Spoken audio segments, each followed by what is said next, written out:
We are beginning. All right, welcome to the online coaching group, everybody. Hello, people of the future and Flora. I would like to just acknowledge that we only have Flora live today, which is funny and unique, and this is unprecedented. So she'll be participating live in today's class, and I'll be talking to you guys as well from the past. So hello. We just talked about it, and we don't have any particular coaching wins to share today. So we're going to jump right into the content. Last week, we talked about the nature of connection, right? And got into different aspects of that. And today we're going to we're going to wrap up that segment today. There were two specific aspects of the nature of connection I wanted to hit on today, which is why the content felt incomplete. And the first one was being able to recognize and address dysfunction or like defiled energy in the midst of someone that you are connected to, right? Like you get to say yes to the things that are beautiful and profound and good about who they are and what's happening between you guys, whilst also being able to say no to the negative stuff that shows up. Can you still have a connection with this person and still be open and affectionate toward them whilst also saying no to their junk, right? And that's probably at this point easier said than done for now. I think the day is coming where general humanity will be competent in this, and it will be a no-brainer for us to recognize and deal with the chaos and the negativity. I don't think negativity is even a good enough word. The evil, that's intense, but I think that's probably more inclusive. We'll be more competent and skilled at acknowledging the evil and not participating in it, as well as being able to stay engaged and receptive and sensitive to the other person. And ideally, that's how we want to live, right? The Lord doesn't ever endorse or partner with any evil that we touch, and yet he never turns his heart off. He never turns away. He never pushes us away or cuts off relationship or like reaches for disconnection. That never happens. And because that's how he is, that's how we're to be. That's how we show up and participate in the space. So first part of this, we're going to talk about what does it look like to acknowledge and then address evil in the midst of that pipeline that we were talking about, that connects you to another person. And that pipeline is emanating energy. It's communicating in the spirit and releasing influence, right? So can we continue to be connected to someone in that way whilst also not taking up the nasty? So here's the deal. What we need to, the base that we need in place in order to have this ability in a relationship is we need to not be reactionary in general in the nature of the connection, but more importantly, how we feel about this person needs to be based on something more than their behavior or our interpretation.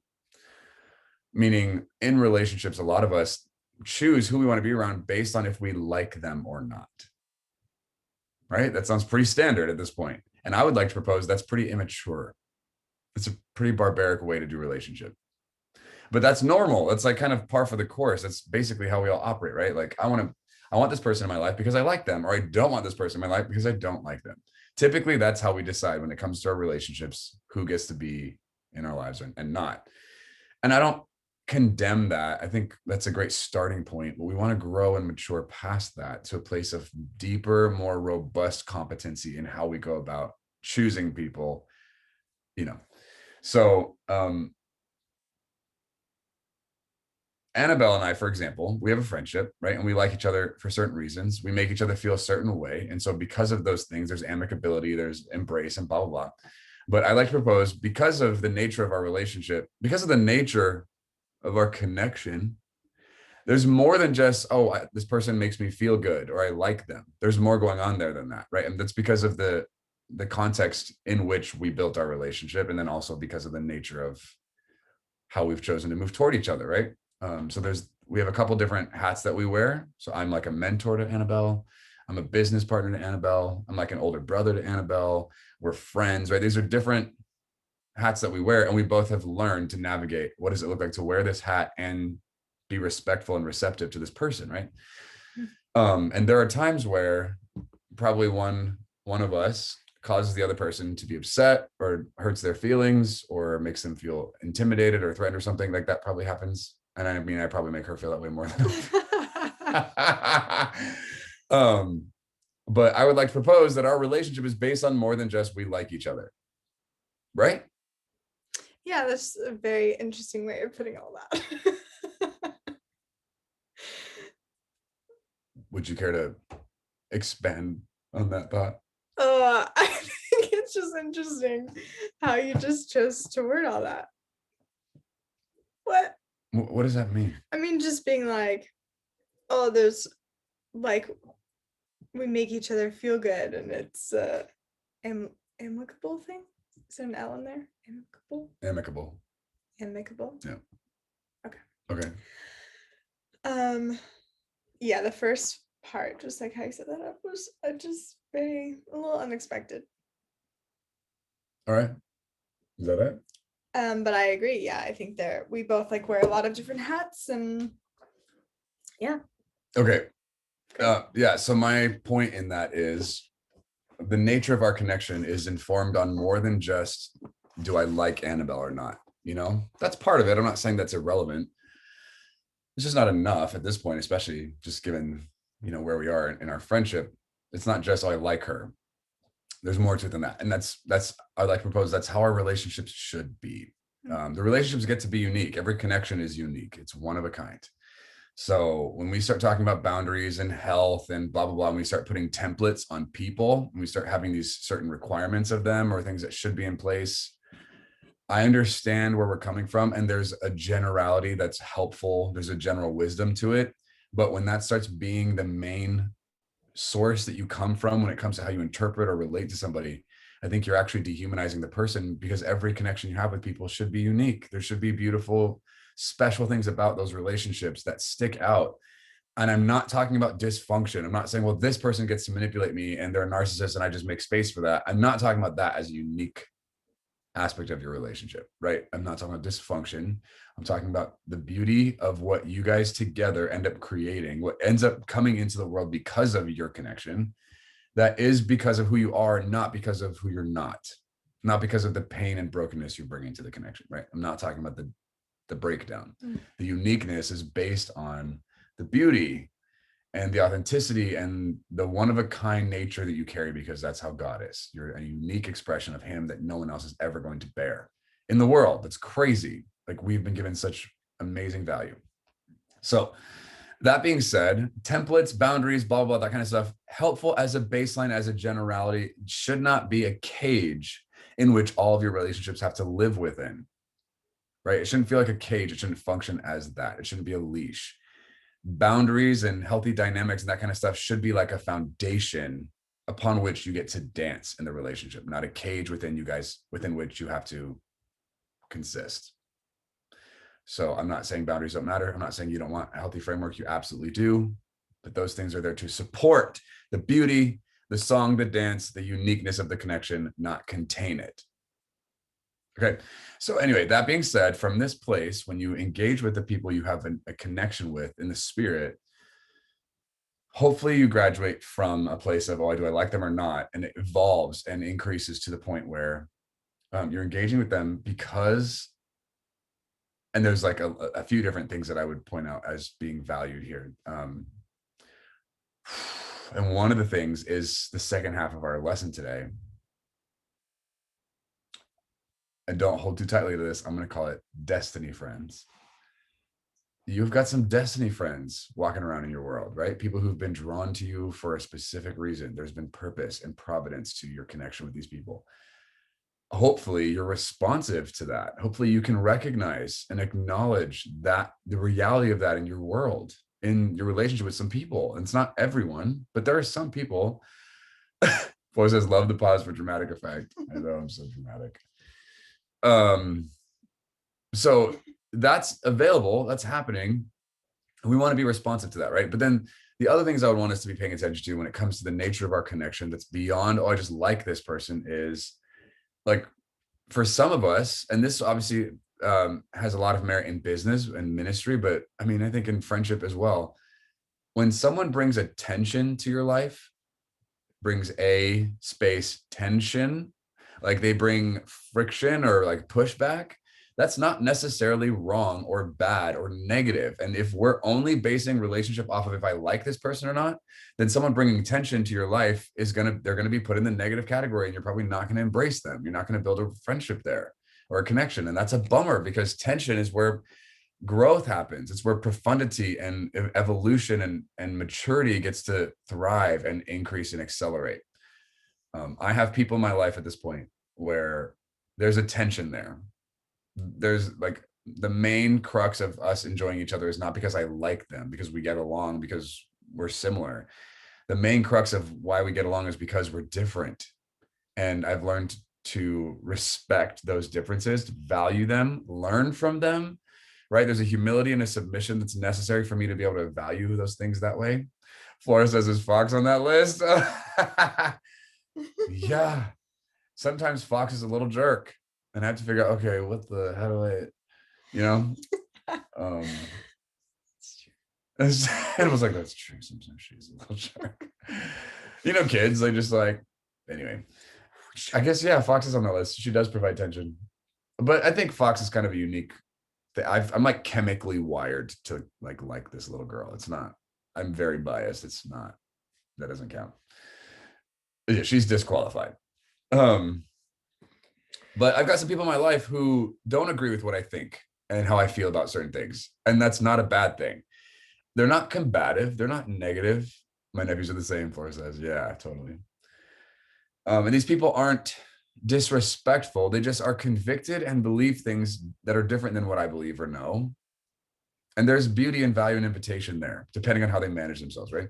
And so in some of these contexts, the nature of our connection actually is emanating and communicating something bigger than just, oh, how do I feel? Excuse me, how do I feel about this person? And it starts lending toward, whoa, this person is causing me to grow.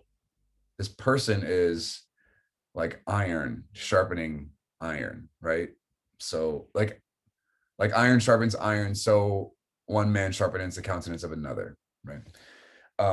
The Bible has different language for what does it look like to have a relationship with people beyond how you feel about them, beyond their likability, beyond your compatibility with them. Like maybe you're not the best judge of how compatible you are with certain people or how compatible they are with you, right?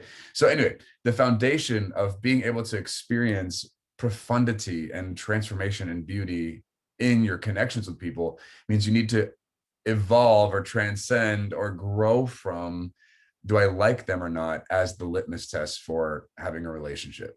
There needs to be more than that. Some of the most catalytic and influential people in your life are not going to be people you like. They'll be people who challenge you. And I don't mean they're going out of the way to like get in your face about stuff. I mean, the way they are, the way they think, how they operate, what they bring to the table is just different than you. And there's an invitation for you to adapt, to change, to consider new things, right? Not for the sake of newness, but for the sake of truth. Do they know something about reality and God that you don't? Do they understand something about the universe that you haven't yet, right? And is there stuff here you could actually like receive into your life that would cause you to be to step into fullness, into maturity? And if that's the case, man, that's a gift. These people are beautiful and important, and you want them around. I've got mentors in my life who sometimes I don't like them. I'm like, oh, this person sucks, or they're blah, blah, blah. And I can easily dismiss any mentor in my life. I can like judge them, and just even, especially like the generational gap, I can just like put them in a box, like, oh, they're limited by, the era they were born in and the tradition and time frame that they learned these things. And I can just excuse myself out of accountability to the things that they think are what they're convicted about. But when I do that, it's not helpful to me or our connection, right? And I'm cutting myself off of the beauty that they do get to bring to my life. And so even though I don't like some of the things that they say or that they bring to the table, or their attitude or the stiffness, or, the way that I might perceive that, I actively want to figure out how to choose past that stuff, how to not just stop them there and reduce them to that place, and engage beyond how I feel and observe the value Observe the nature of the connection we have and allow for that thing to speak to me louder than my feelings. You know what I mean? And so when we're talking about the nature of connection, wow, that pipeline between you that gets established in the spirit, that thing is communicating. And so you can actually listen to the thing in addition to how you feel about this person. And the thing will inform you of stuff beyond your own interpretation. It will speak to you about what's actually possible and available outside of your soul. Super helpful, super important. I don't think a lot of people understand this, but it's very, very much a thing. And so if you learn to perceive the nature of the connection you have with someone and you let that pipeline communicate with you, it will tell you things that you might not have picked up on your own. It will tell you things beyond your own filter, beyond your own comfort zone. And it will allow you to perceive or recognize value outside of your own experience, outside of anything you've witnessed before, thus far in your life. And if you can perceive in the spirit the nature of the connection you have with that person, you will know things about this person beyond what you've experienced with them, potentially beyond what they've been told before. And you get to make decisions from that place. And if you're choosing from there, guess what? Your decision making will be higher. It'll be more informed. It'll be based on deeper, more substantive knowledge than just your myopic perspective, which is a gift. Okay. And the way we're going to be able to experience and perceive the nature of our connection with people is going to be going beyond how we feel and relieving them of needing to be liked in order for us to have a relationship. Okay, so I'm going to pause. Normally, if you guys were on the call, I'd be like asking about if there are any questions right now. So we've got a couple people here. Any questions thus far before we move on? Go ahead, Flora. Yeah. I actually do have a question. I was talking to one of my good friends last night, and she's planning. So she's getting married in September. She's planning her shower, or she's getting help planning it, and she was going through her list of people to invite to her shower, and I was listening to her, and she's like, "Oh, what do you think? Should I invite so and so? Should I invite so and so?" And I'm like, "I mean, yeah." But as I'm listening to her, I there was like she went back and forth, and it was like this, um I should invite so and so because they have been asking about me, they've been involved in my world, and then she would like dismiss them. But what about so and so, because she can only have a certain amount of number of people, certain number at this shower. And I was kind of like, I don't know, there's a lot of things churning, but I kind of felt like it was that whole liking, like, oh, I like you because you've contributed to my life. But I also had this thought of like, well, but what have you reached out? Like, I know you guys don't live in the same place, but it was as if she was determining who to invite based on the fact that they have reached out to her over a certain amount of years. I don't know. What does that feel like? The same sort of Yeah, category as I like you, or you've for done this sure. to me? Yeah, I would say that. I mean, no critique on the friend. And I Yeah, think right. she's not unique there. I think a lot of people probably think that way. But Yeah. yeah, I think that metric being like, oh, have they reached out to me? Have they initiated? Have they brought effort? That doesn't not matter. It's just a shallow way to value and estimate relationships. Mhm. Because there are people in your world who maybe don't reach out as often or aren't as initiating in that capacity. It doesn't mean they don't care. It doesn't mean they're not bringing value. It doesn't mean you don't have a connection with them in the spirit. Mhm. So their performance might not measure up to your standard of what you expect or want, or how you've interpreted friendship to look, right? So I'm saying we want to go past those kinds of data points or metrics, if you will, of judging if this person's a good friend or not, or if I want them in my life or not. And can you perceive, according to the spirit, what's actually coming from them on an energetic level, specifically to your life, from that pipeline, from the nature of the connection you have with them, right? And so from that place, that would change the guest list, right? Because some people are like show up and represent themselves and are initiating or take a lot of effort to like be in your life, which matters, right? That's great, but that doesn't necessitate sorry, I'm gonna say this differently. That doesn't necessarily mean that there's a robust connection with them in the spirit. It doesn't mean that there's energy from their world coming into yours, bringing life. It doesn't mean that just because they're showing up a lot. I would say it probably does more often than not, because people aren't going to show up that often. It's not a guarantee. I'm just saying, like, if someone's bringing that kind of level of like pursuit, there's likely something valuable there, but it's not like that doesn't necessarily just mean, oh, this person needs to matter to me. That's not true. I've got lots of people in my life who want to be in my life more than I want them in there. And it's not because they're bad people, but energetically, like, they're not bringing to my life the things that that they're not bringing life to me. They're bringing something else. And that's not wrong or bad. It's just not something that I can thrive off of. Right. So I have to like make decisions like, oh, who do I allow here? And who do I like invest and engage with and about? Right. And hopefully the reason you're making these decisions is not, do I like or not like this person? I can't survive that way. I like a lot of people. Like, it's not hard for me to like people. Usually they've got to have something pretty strong they've said yes to in their life that's not good for me to dislike them. And they've had to have practiced with it for a long time before I'm like, yeah, I don't like that.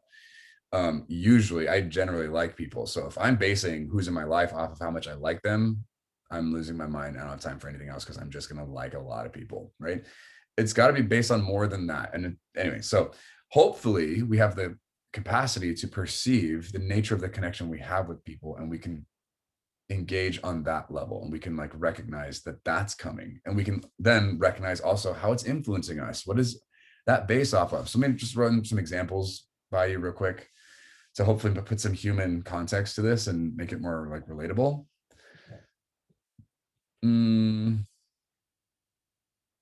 Okay, I've got a friend. We think differently in a lot of ways. The way he even socially relates to people is like, it could be considered awkward. He's not necessarily awkward, but there are moments where I'm like, yeah, he's not showing up like a normal person in his social setting. Like, that's a weird way to participate right now.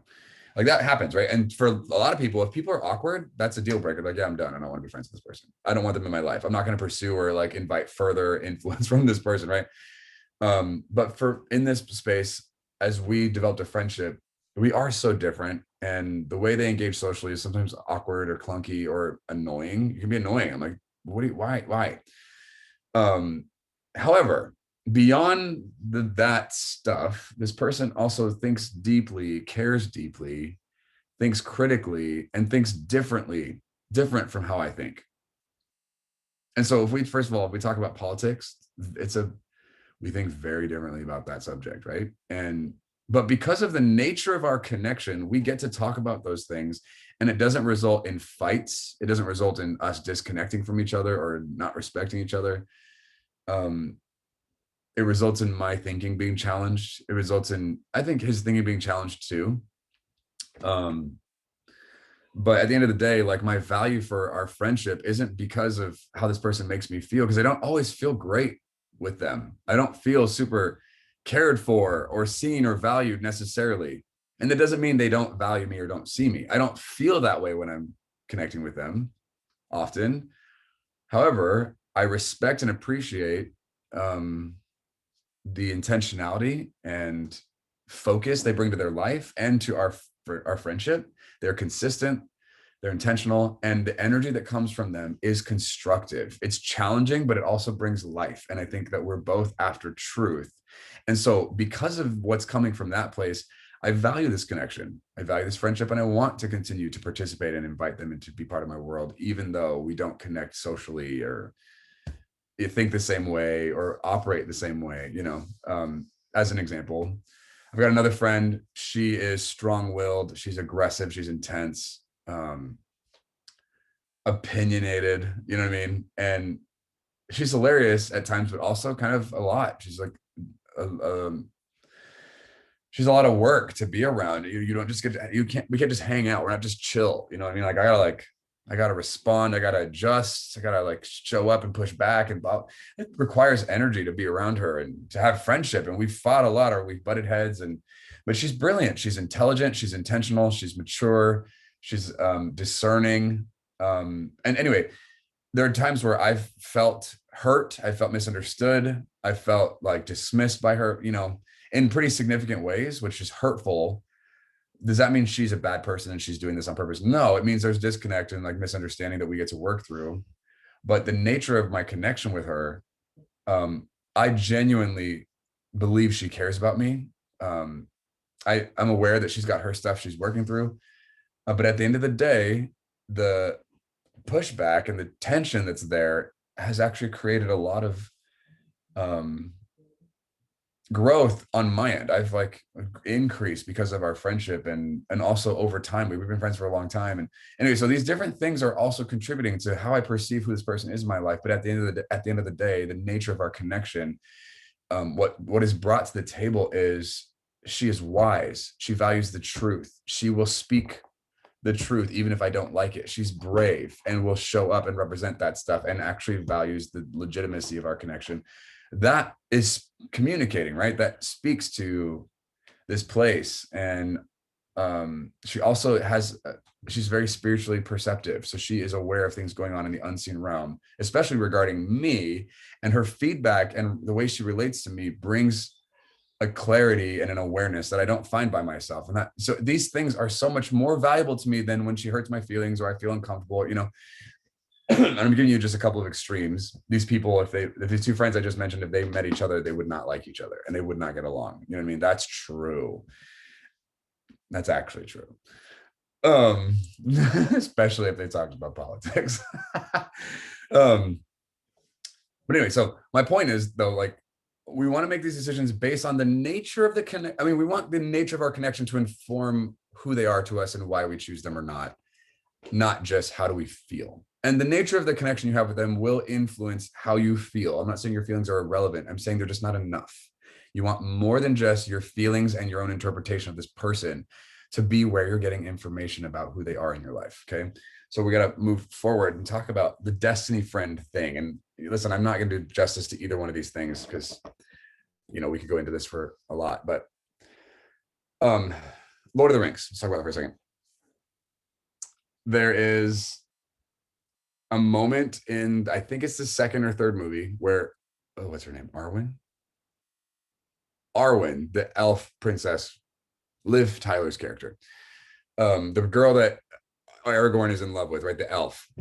She wants to marry Aragorn and wants to give up her immortality to be with him, right? And to live a life with him. And her dad, who has like, he has a prophetic gift, he has foresight and can see the future and stuff, right? Tells her that, you know, he's gonna die and she's gonna be withered alone and sad and whatever. And basically, like, you should leave, like, break up with him and go be in the eternal whatever. So she wrestles and then ends up at some point accidentally catching a glimpse that she's gonna have a kid, like a son, with her boyfriend, with the king, right? Her future potential husband. And she gets really upset and runs to her dad and she's like, you saw a child and you didn't tell me. And he's like, we don't know, the future can change, whatever. And he's like, not everything is certain. And she looks at him, he's like trying to like rationalize his way out of like, you know, we don't even know if this is going to happen or whatever. And she looks at him and she says, some things are certain. And this is a profound moment. It's so subtle. It's not a big deal, but when I saw that, I was like, oh, it like ran through me like a white spear. Just like, that's true. And underrepresented in our world, depending on what theology you're of and what school of thought you're a part of, you think everything in your life is a byproduct of your choices and what you have like grabbed onto. And there's truth to that somewhere. It's just not all of it. That's not all that's true. There are some things in your life that are certain, no matter what anybody does. Here's the tension on that. Am I saying there are things that'll happen to you no matter what you do? Kind of. I'm kind of saying that. When it comes to destiny, like things that are providentially like supplied and intentional, that are being orchestrated on your behalf, the majority of that stuff is not guaranteed, but it is secure if you say yes. As in, the world can't stop these things from happening if you say yes. The thing that could stop these things from coming into your life is your no. If you choose not to believe, not to engage, not to take ownership, not to participate. If you choose doubt and fear and self-protection, that stuff will sabotage the actual birth of these things that are in embryonic form in your future. But there are powers at work in this world. And so there's a moment in Lord of the Rings where Frodo and Gandalf are talking in the mines of Moria. This is the wrong audience for these analogies I'm using, but I don't think so. really, I think Flora's getting I think it's just me. it. Okay, so Gandalf and Frodo are having a chat in the Mines of Moria, right? They're just kind of stuck because Gandalf got lost. Doesn't remember where they're supposed to go. So they're all just kind of chilling, waiting for his brain to figure it out. And they're talking, and Frodo's lamenting. He's like, I wish the ring had never come to me, right? And he's like exhausted and whatever. And Gandalf's like, Frodo, so do all who see such times. Like anybody in circumstances like this feel that way. They get to a point where like they wish that never happened, right? And he says, but there are forces in this world that are good, that are at work as well. You can't see them, but there are good forces at work in the world fighting for what's good and right and whatever. He says it better than I'm saying right now. But the point in that is throughout the Lord of the Rings story, Tolkien is putting characters and asserting truth that there are powers in this world that are working for your benefit. There's not just a devourer out there and then God. There are also other powers God has deployed to support you, to fight on your behalf, to create space and pave a path ahead of you for you to thrive. That's true. And there are some things that are certain in your life, and they're certain in the faith that's been supplied for you. They're certain in your yielded, trusting yes to God. If there's a yes there, the world cannot stop those things from coming to pass. That is true. And I think that some people in certain spheres of Christianity lose that in their theology. They become so powerful in their worldview that anything's possible, which means they can lose anything. And that's actually not supposed to come with the mix. That's not how this works. So that being said, I would like to propose, and this is subjective and this is my opinion, and there are lots of people in the world who will disagree with me. So know that. But as far as I'm concerned and where I'm coming from on this, when it comes to relationships, there are some people who are brought into your life on purpose. They are supposed to be there. And you don't always know why. They're not necessarily just there to serve a function. Sometimes they're there to be something. Sometimes they're there to receive something from you. Like sometimes we treat people like they're here for a lesson I'm supposed to learn. And like, that's, to me, that is like dehumanizing and icky. Like we don't want to ever perceive anyone like they're here to teach us a lesson. Because they're a person. They matter more than that. They should matter more than that to you in general because they're a person, but then also in the nature of their contribution to your life, it's not just to serve you or to get you to figure something out. They're not a tool.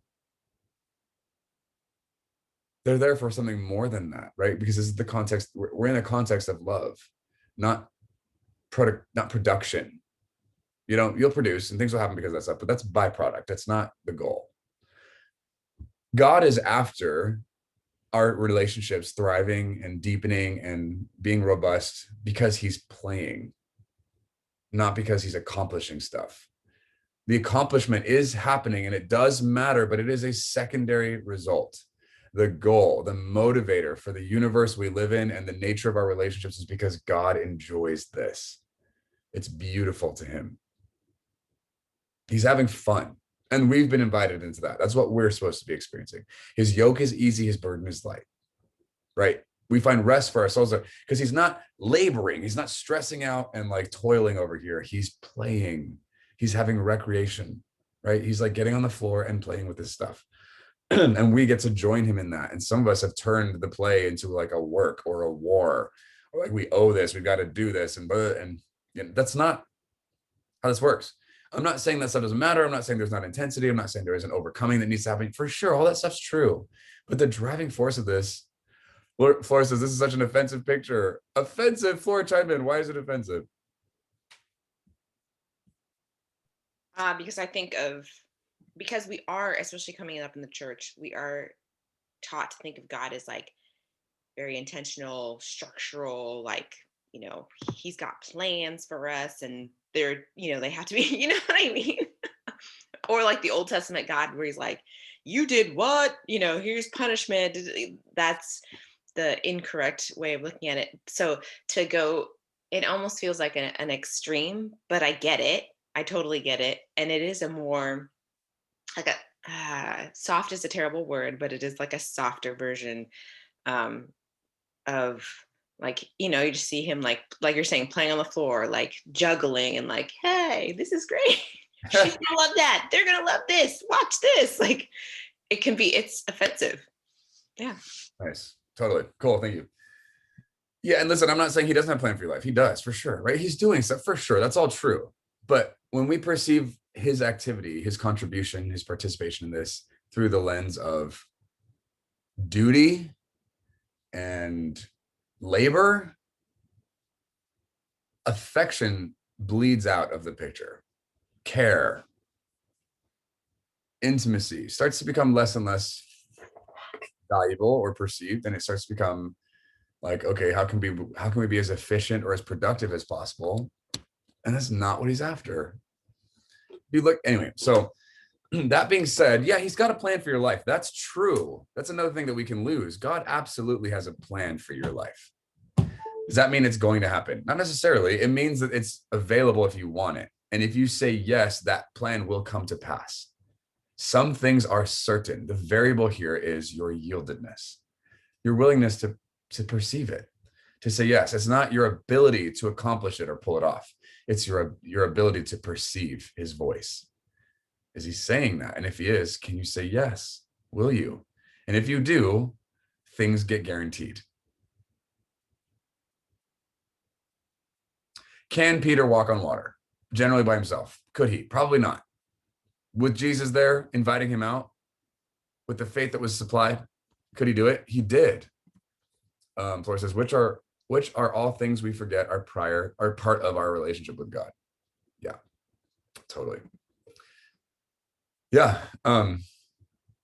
So can we say that Peter can't walk on water? I mean, we can't. We can't say that Annabelle can't. We don't know. There's possibility in the world, and it's based on what's between them and the Lord. What is God doing? What are they responsive to? To what degree are they able to perceive his voice and what he's leading them into? Was Peter always going to walk on water? We don't know. Like, there's a way to, and I don't want to get into the whole, like, philosophical, predestination versus like free will and blah, blah. And that stuff matters. It's important, whatever. But at the end of the day, here's the deal. What matters more than your belief about predestination as opposed to free will and all the things, what matters more is your sensitivity and perception of the love of God. That matters more than how you perceive reality, because his love influences the reality you're living in. His love changes this stuff. Faith changes this stuff. So feel free to let your brain settle on some kind of opinion about how the world works. Just don't let that be a cap on you. Don't let that keep you back from who God is in your life and what he's doing, because he'll do stuff that violates your worldview. He'll do things that break what you've accepted is true and real about the world you live in. And that's a good thing. And we want to celebrate and embrace that. So here's the deal. There are some people that have been brought to your life that maybe don't come across super likable, that aren't super fun or like encouraging, right? It doesn't mean that God didn't bring them. It doesn't mean they're not there for a providential purpose in your life, that there isn't something intentional going on behind the scenes that has purposed them to be there. It doesn't mean that just because you don't like them. And if you're basing your relationships off of if I like somebody or not, you're going to dismiss people that are probably intentionally brought into your world. And there's something available in that connection that you're dismissing, you're aborting, because you've disqualified it based on a shallow litmus, right? Of like what you think it should look like or how it's supposed to feel. So we want to be perceptive. We want to be responsive to that and acknowledge. And here's the thing too, destiny friends are terrifying. It's scary to say yes to them. It's scary to allow them to be that in your life, because you're vulnerable when you decide that that's true. When you give in to that invitation, you could be wrong. Or if you're right, that means that they're going to absolutely influence your life. That's vulnerable. It also means you're binding yourself to them. Something is happening where you are now attached in a way. I don't mean that in a scary way, but it's true. And the attachment is actually beautiful. It's good. It's functional. There's something there that's supposed to take place. And so by saying yes to people who have been brought into your life for a specific purpose or a reason, you're exposing yourself to being influenced, to their contribution affecting your path, affecting your person. Like they get to bring about change that maybe you wouldn't have sought or anticipated. And so when we respond to these destiny relationships, what we're looking for is the Spirit of God, the wind, is God bringing this person into my life? That's all we need to know. Not what are they here to do? Why are they doing it? We don't need to know that. What we need to know baseline is simply, is God bringing this person here or not? Is their contribution to my life bringing life? Or is it the other thing, right? Not how I feel. What is it producing as far as fruit in my life? Is this person's discomfort that I experience around them producing life for me? Or is it harmful? Not do I like it or not, right? I want to go a little deeper on this. And so when you perceive that God has brought someone into your life for a reason, for a purpose, my response to recognizing that is yieldedness, is a surrender. Like, okay, this person's here for a reason. I don't actually know what it is. I don't understand. I could have like things I could guess, but I'm not holding fast to any of those things because I don't know. What I'm doing though in that space is I'm surrendering to the possibility, and I'm making space in my life, in my priorities, in my heart for this person. And I'm deciding in that moment, they get to expend my account. They get to cost me something. That's a decision that comes with it. If this person's a destiny friend, or maybe friend isn't even the right word. If this is a destiny relationship, as in the Lord is, that's huge for us, right? If the Lord is purposely bringing this person into my life, I don't know what it is, but I know it's him, then I'm deciding in that moment, they get to affect my path. They will probably cost me something, and I'm embracing that. I'm paying it right now. So when the cost does come, I don't think about it. I'm not like trying to have to figure out, do I want to do this or not? The decision was made already. I already know. Oh, Jesus did that, right? We'll just use Judas as the obvious example. Jesus knew this guy was going to betray him.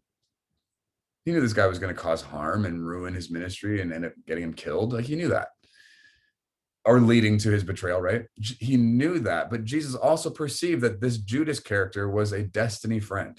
There was providence to this relationship. This guy was here for a reason.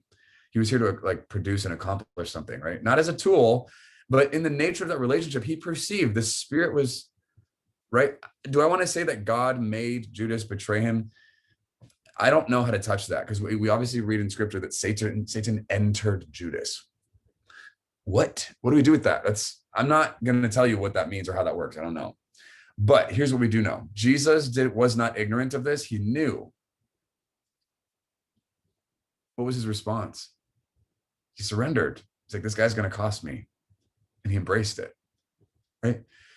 We are not the gods of our lives. We are not the boss. We're not here to produce the most prolific and comfortable experience. That's not the goal. We're here to follow the Spirit of the Lord. And he's going to bring people into our lives. We're going to do things.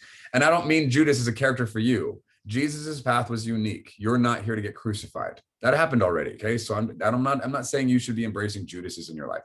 That's not what I'm saying. What I am saying though, is there are probably people God will bring to your life who will feel like a Judas, in terms of you don't feel super safe with them. You don't feel cared for. And for most of us, if we don't feel safe with somebody, they're out. We're told by human wisdom, get them out of your life. And I understand there's wisdom there. You don't need to live that restricted when you're following the Holy Spirit. If you have intimacy and competency in your ability to perceive and recognize what God is doing, you don't have to live by man's rules. You get to live above that stuff, and other things get to happen, right? I'm not saying we throw it away. I'm saying we get to dance on top of that when God is the one leading and we are responsive. So we respond to these people. And we get to learn and grow throughout the course of our relationship, the reason, the why, the contribution they're bringing. Like, what is it that's the effect of their presence in my life? We get to learn that stuff, and it becomes a gift as we get further and further down the road of understanding and perceiving it. However, our job is simply to recognize this is happening and say yes, surrender to that. And when we do, it provides a space where beautiful transformation gets to happen. Like, life gets to emanate from the connection. Okay, I'm gonna pause. Any comments or questions or like thoughts on this before we wrap this up?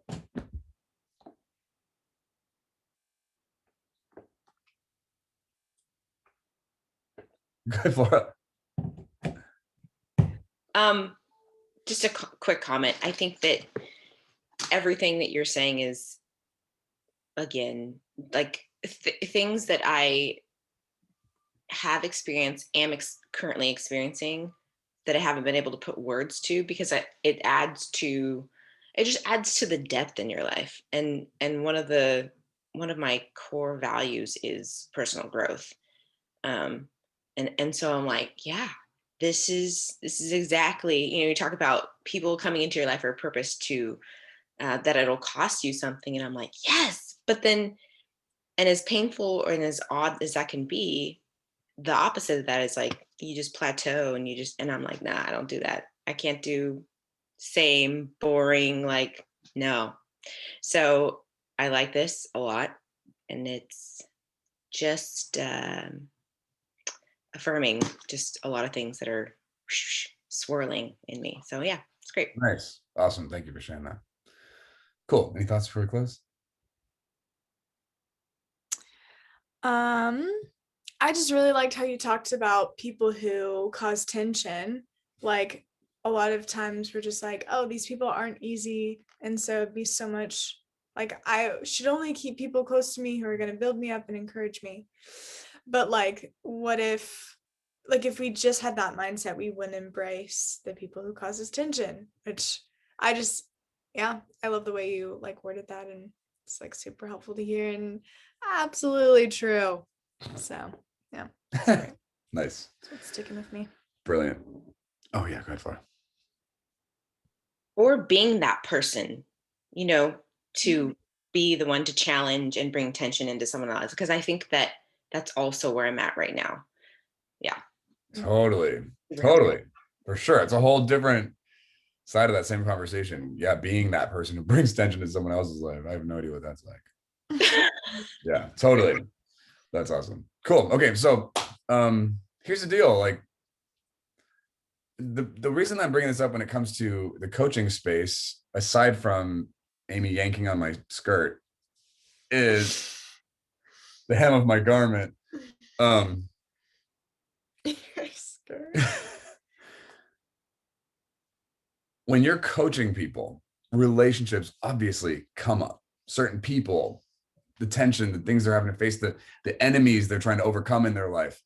We want to have a regard for, what is this producing? What is the nature of their connection? Is this person actually an enemy in this person's life? Or are they just not perceiving the nature of their connection correctly? Correct is the wrong word. Are they not perceiving the nature of their connection? Oh, or they're just not perceiving the nature of their connection with that person, right? And we want to have that awareness and like possibility and framework in our scope. So as we are coaching people in these contexts, we have that frame of mind and the ability to like question and poke in that direction and help like unearth, is this person actually here for a reason? Is there purpose here? Is there providence? And if so, is there a different way for this person to respond to that presence than what they've been doing? And is my job here to help them overcome and get rid of that person? Or is my job here to help them receive that person? We want to have that perception, that awareness, that possibility in our repertoire of how we go about coaching people, right? And so the more our own worldview becomes more robust and filled out and our spiritual intelligence increases, it causes us to be able to like respond to what people are bringing to the table in our sessions in a fuller way. And there gets to be a depth and a richness and a discernment, right, that we want to be able to supply. So, as the relationship stuff comes up with people, we want to help them be able to like unpack what's actually going on here. What am I discerning? Am I addressing the nature of the connection I have with this person, or am I merely reacting to my interpretation of what I think I want in my life? Those are two different things. And can we err on the side of responding to the spirit as opposed to imposing our agenda on our world? Right. All right. Good to see you guys. Flora, thanks for joining us today. Those of you in the future watching this, thanks for joining. We'll see you next week. You're welcome. Bye. Bye.